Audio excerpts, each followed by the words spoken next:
Penuntun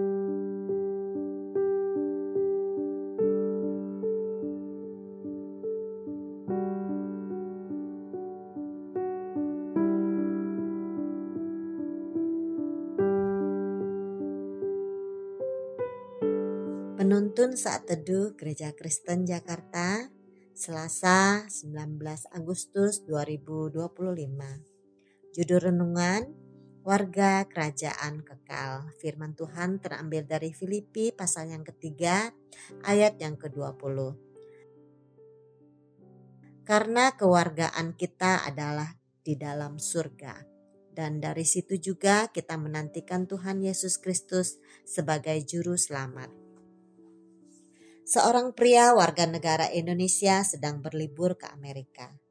Sesampainya di sana, ia masuk ke restoran McDonald dan memesan menu Big Mac seharga $5,85. Sambil menunggu pesanannya, ia mengkonversikan harga Big Mac tersebut ke dalam rupiah. Ia terkejut karena setelah dikonversi harganya mencapai 91.000. Dalam hati ia berkata, mahal sekali. Di Indonesia harga Big Mac hanya sekitar 37.000. Pria ini menghubungkan kehidupannya di Amerika dengan Indonesia karena dia adalah warga negara Indonesia. Firman Tuhan dalam nas hari ini mengatakan bahwa orang-orang percaya adalah warga kerajaan surga. Artinya kehidupan kita selama di dunia ini hanya seperti pria yang sedang berkunjung ke Amerika.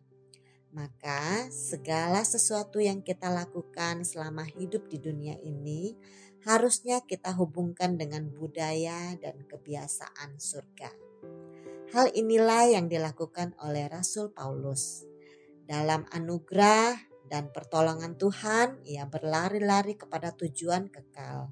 Ayat 14. Hidupnya diarahkan kepada budaya dan kebiasaan surga. Oleh sebab itu, Rasul Paulus menasihatkan jemaat Filipi untuk mengikuti teladannya. Ayat ke-17.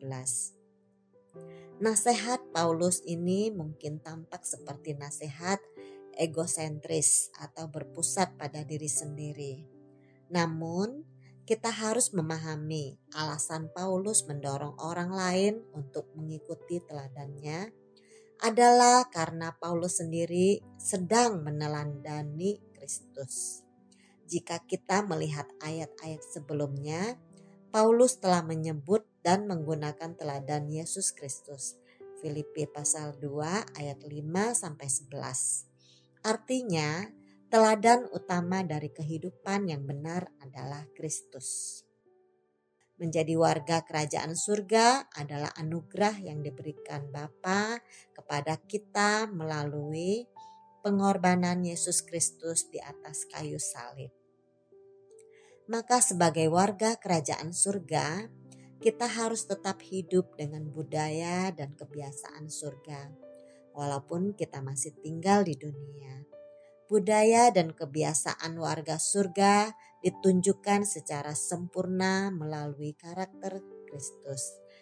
Maka dalam seluruh aspek kehidupan kita, biarlah kita terus meneladani karakter Kristus. Kita harus berbeda dengan dunia ini. Kita harus menghormati Bapa dalam hal apapun yang kita lakukan. Tuhan pasti menolong kita untuk hidup sebagai warga kerajaan surga. Ketika kita menyadari bahwa dunia ini bukanlah rumah kita, maka kita akan hidup selayaknya warga kerajaan surga. Demikian renungan hari ini. Tuhan Yesus memberkati.